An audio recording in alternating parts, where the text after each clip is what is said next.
tout pieds nickelés qu'ils sont, parce qu'ils ont commis des erreurs, évidemment, mais quand même, ils ont réussi le casse du siècle.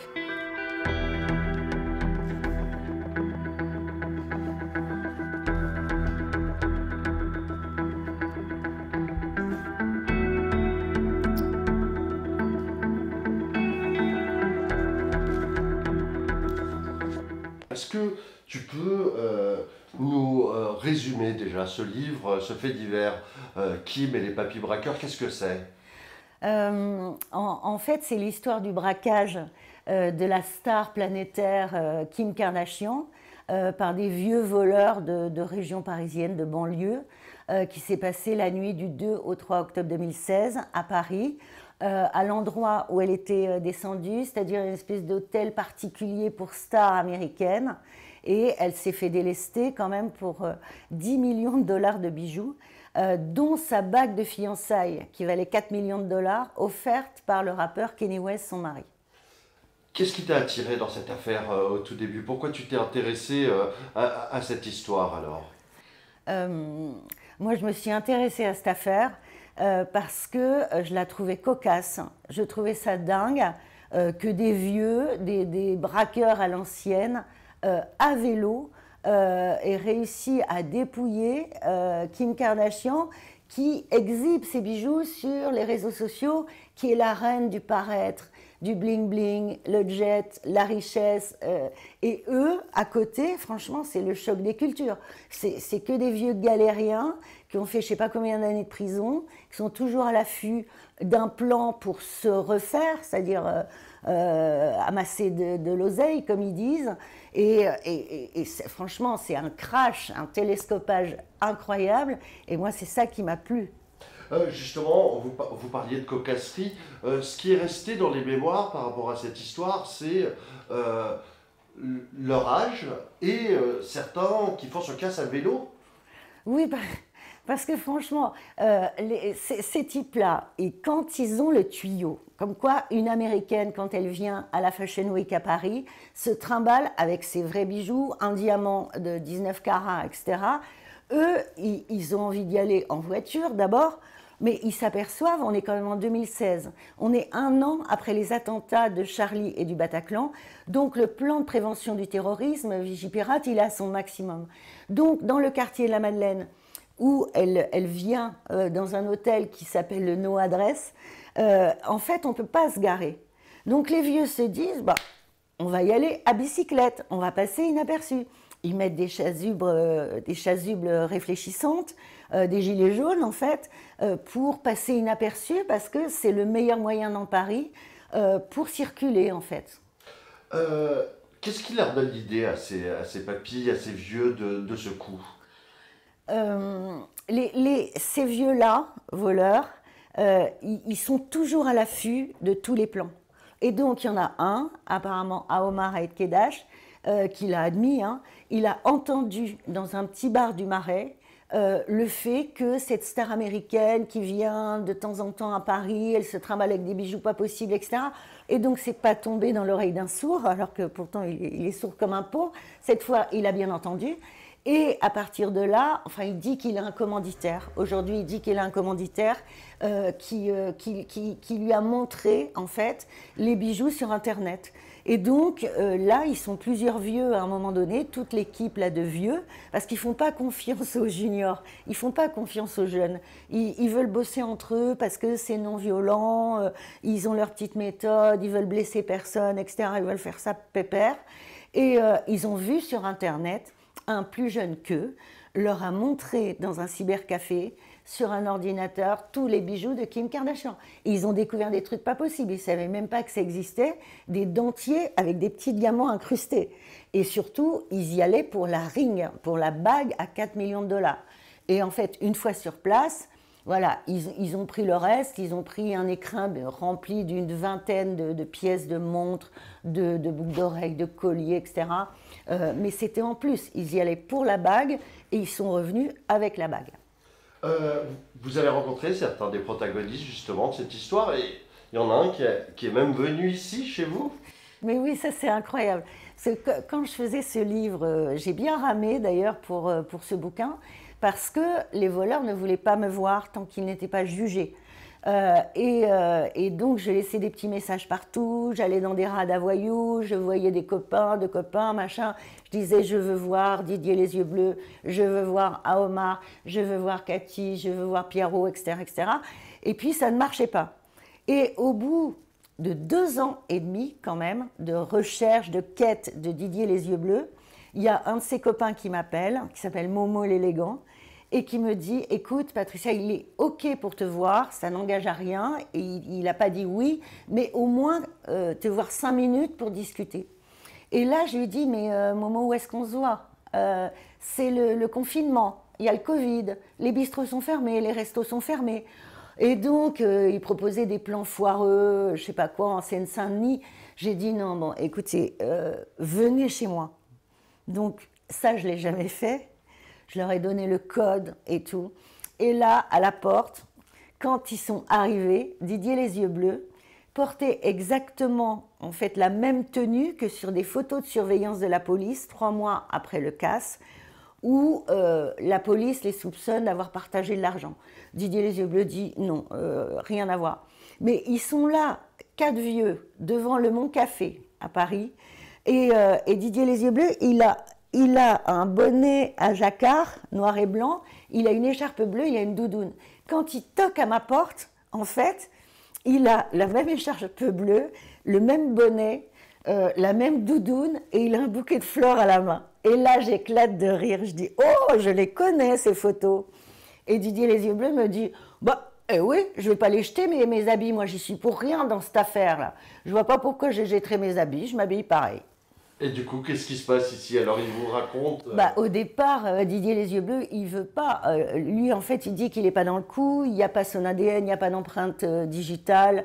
Voilà, il y a un peu de téléphonie. Lui, il dit, j'y suis pour rien. Donc, au départ, il me dit, de toute façon, j'y suis pour rien, donc j'ai pas en causé. Ben, je dis, oui, mais sauf que tu es mis en examen, tu as fait de la prison, donc autant que tu me racontes. Parce que moi, de toute façon, le livre, je le ferai. Vous êtes 12 mis en examen, donc 12 accusés potentiels devant la cour d'assises. De toute façon, je raconterai ton histoire. Donc autant me parler parce que c'est quand même plus sympa que tu me racontes ton parcours, ta version des faits, comment tu as rencontré ce type Aomar que tu pensais qu'il s'appelait Pascal Larbi, etc.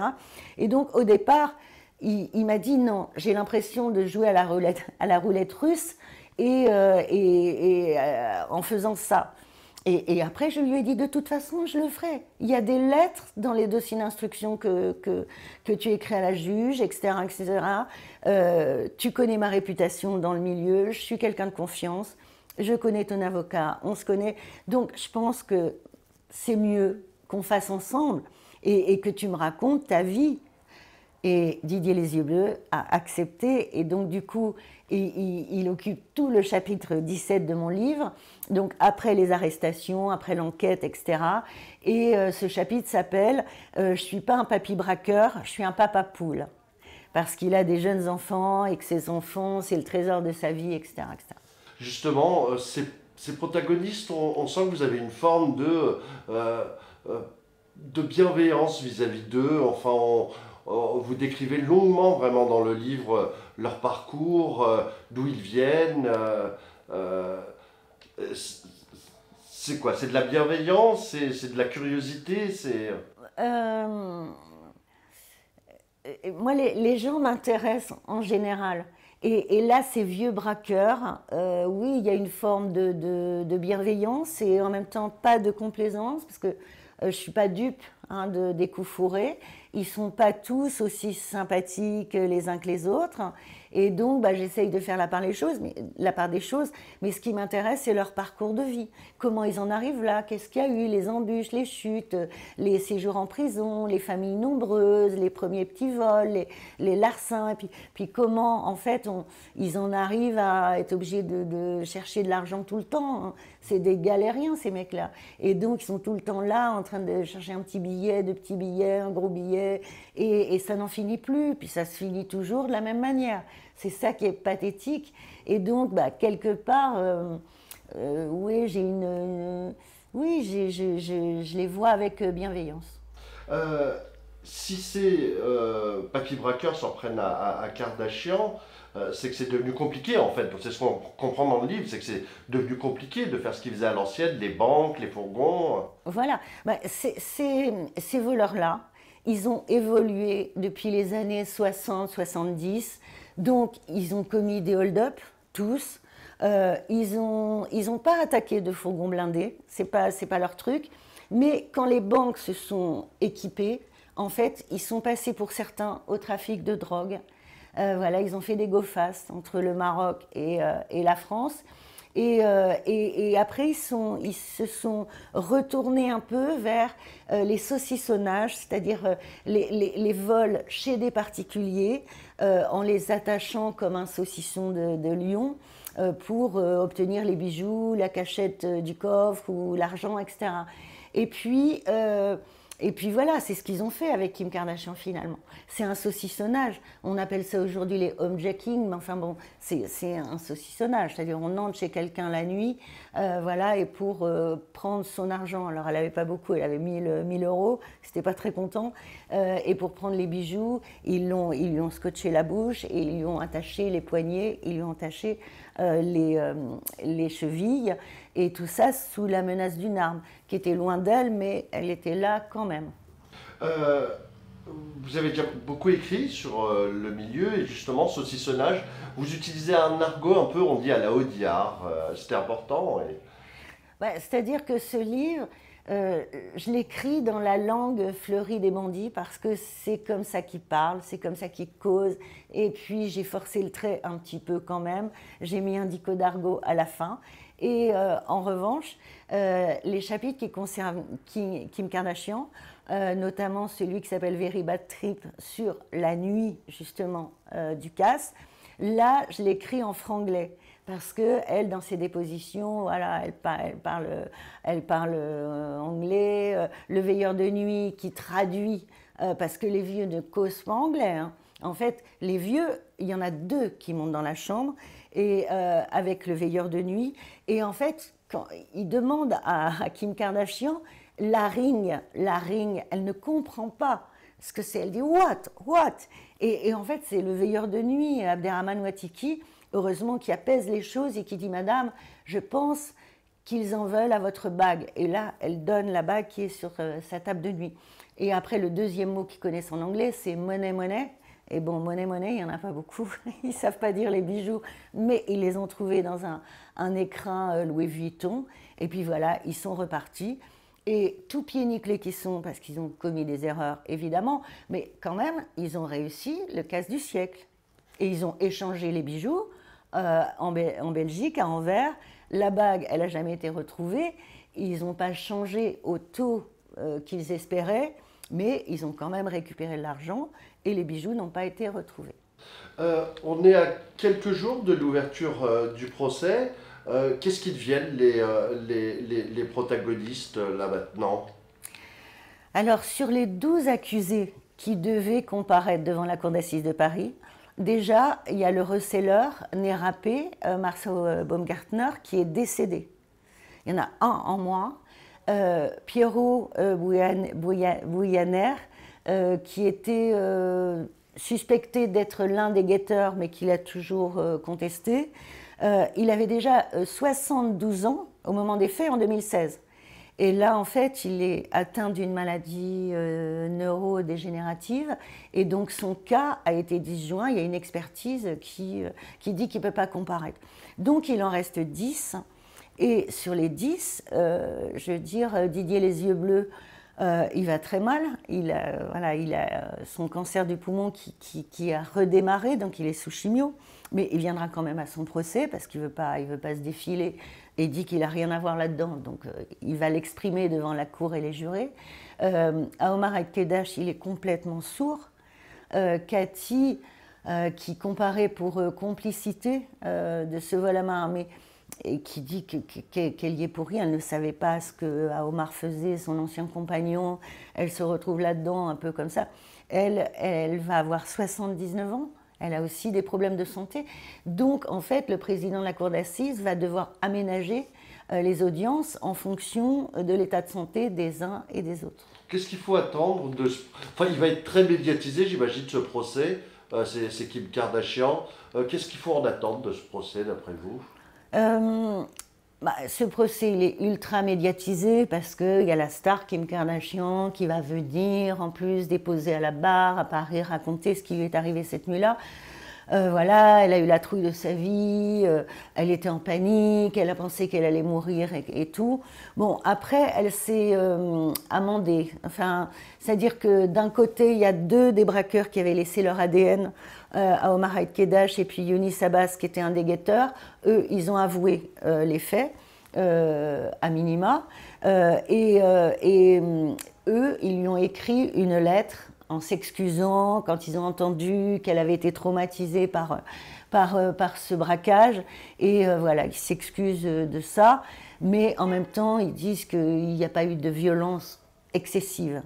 Et ce procès, si vous voulez, on a des vieux malades, beaucoup. Il y a quelques jeunes qui sont là par accro. À Omar Haït-Kedash, il a eu la très mauvaise idée. Puisqu'il n'avait pas de permis de conduire à son faux nom. Et donc il se faisait conduire tout le temps, soit par son ancienne compagne Cathy, ce qui lui vaut ses déboires, soit là, le soir du braquage, il a demandé à son propre fils, Armini, qui est chauffeur de VTC, de venir avec un véhicule, sans lui dire pourquoi, bien évidemment. Et donc le pauvre Armini se retrouve embringué là à cause de papa. Voilà, la cour va juger entre tous ces profils. Ce qu'il faut en attendre, j'en sais rien. Le show Kardashian, très certainement, mi-mai. Et puis des vieux qui auront du mal à expliquer leur vie et tout se casse, quoi. Quand on lit le livre, on pense forcément à une adaptation télé, cinéma. Est-ce que c'est envisagé? Est-ce qu'il y a quelque chose? Ce livre, Kim et les papys braqueurs, est en cours d'adaptation en film documentaire. Voilà. Qu'est-ce qu'elle représente pour vous, Kim Kardashian, aujourd'hui? On sait qu'il y a beaucoup de gens qui lui reprochaient d'avoir exhibé à l'époque ses bijoux, son train de vie. Qu'est-ce qu'elle représente pour vous? Kim Kardashian, elle a réalisé avec ce casse qu'elle avait tendu le bâton pour se faire battre. Elle a exhibé sa bague, par exemple. 4 jours avant ce braquage, elle est en train de faire un selfie, en train de montrer son décolleté avec sa bague et de la mettre sur les réseaux sociaux. Elle est à Paris à ce moment-là. Tout le monde suivait ses déplacements. Donc par la suite, elle a dit qu'elle avait compris que la véritable richesse, c'est pas les bijoux, ce sont ses enfants, d'être en sécurité, c'est sa famille, etc. Et j'ai trouvé que quelque temps après ce braquage, Kim Kardashian s'est bonifiée. Et elle l'a dit elle-même. Elle a dit « je suis devenue une meilleure personne ». Et elle a fait d'ailleurs des études de droit. Elle est devenue avocate. Elle a défendu Mamie Johnson, qui était une dame condamnée pour trafic de drogue à perpétuité aux États-Unis. Elle l'a fait gracier par le président des États-Unis. Voilà. Bon, mais en même temps, le naturel revient vite au galop. Et voilà, moi j'ai une alerte Google sur Kim Kardashian, mais chaque jour, c'est l'exubérance, l'extravagance, le paraître, le sac à main. Le sac à main de luxe, en fait, qu'elle vend d'occasion, genre 35 000 $. Je vois des gens qui disent non, mais en plus, son sac, il est taché par de l'auto-bronzant, on va pas acheter ça à ce prix-là, elle exagère. Enfin voilà, c'est sans arrêt, c'est too much. Elle est too much, elle s'est sûrement améliorée, elle reste too much. D'écrire pour un écrivain, d'écrire le saucissonnage de Kim Kardashian, c'est amusant à faire. Parce qu'on voit que même la police provoque certains des papys braqueurs, en disant bah alors, la saucissonnée, c'était comment? Enfin, c'est amusant à écrire, ouais. Ouais, franchement, j'ai galéré à écrire parce que écrire en argot, c'est pas si facile. Mais je me suis marrée en même temps. Et je pense que, enfin, il y a des lecteurs qui me disent qu'ils se bidonnent aussi en lisant ça. Et parfois, il y a des réflexions les bras m'en tombent. Quand Kim Kardashian dit à la juge Briand, elle lui dit je me suis rendu compte avec ce braquage que le monde n'est plus un endroit sûr. Mais je me dis, mais comment elle ne s'est pas rendue compte qu'il y a des guerres, que c'est terrible, il y a des gens qui meurent de faim, il y a des pauvres. Le monde n'est plus un endroit sûr, mais c'est... Voilà. Ben, j'espère qu'elle, justement, elle est revenue à la réalité. Dernière question justement sur la police. Votre travail est très documenté sur la police, et notamment cette brigade, la BRB. Qu'est-ce que c'est Ben, en la fait? brigade de répression du banditisme s'occupe de traquer les plus gros voyous à l'échelle de la police judiciaire parisienne. Pardon. Et la BRB, en fait, a joué sur l'âge, l'ancienneté de ces voleurs, qui n'ont pas mesuré, par exemple, le nombre de caméras de vidéosurveillance dans Paris. Et grâce à la vidéosurveillance, la BRB a repéré très rapidement le trajet des trois à vélo qui rejoignaient une voiture, une Peugeot 508 noire, dont ils ont vu le chauffeur, qui était un jeune homme très bien habillé, en costume de chauffeur VTC finalement, avec une chemise blanche, une cravate rouge, un costume bleu marine. Et ça les a aidés énormément. Et en partie la plaque de la voiture. Et ensuite, quand la BRB a récupéré 2 ADN, celui d'Aomar Haït-Kedash sous l'alias de Pascal Larbi, parce qu'il était clandestin, recherché pour une histoire de trafic de stupes. Et en fait, ils se sont mis à pister ce Pascal Larbi, ils se sont aperçus qu'il s'agissait d'Aomar Haït-Kedash, ils ont surveillé son entourage, et en surveillant son fils Armini, ils l'ont vu sortir de chez lui exactement habillé dans la même tenue, avec le costume de chauffeur VTC, un matin, que le chauffeur des casseurs. Donc voilà, et bon après, Yonis Abbas a laissé aussi son ADN, et après c'est un travail de téléphonie, donc qui a permis à la BRB de détecter, disons, 5 portables de guerre, c'est-à-dire des portables utilisés juste pour l'occasion, la nuit du casse et le jour précédent, et voilà. Et ils sont arrivés jusqu'à eux assez rapidement, et donc 3 mois plus tard, ils étaient... novembre, décembre, ah oui, 3 mois plus tard, ils étaient interpellés, donc en janvier 2017. Et une toute dernière question, enfin, c'est vraiment quelque chose, c'est quasiment du jamais vu, non? Quelqu'un qui se casse la gueule à vélo, qui fait tomber les bijoux d'un braquage, c'est...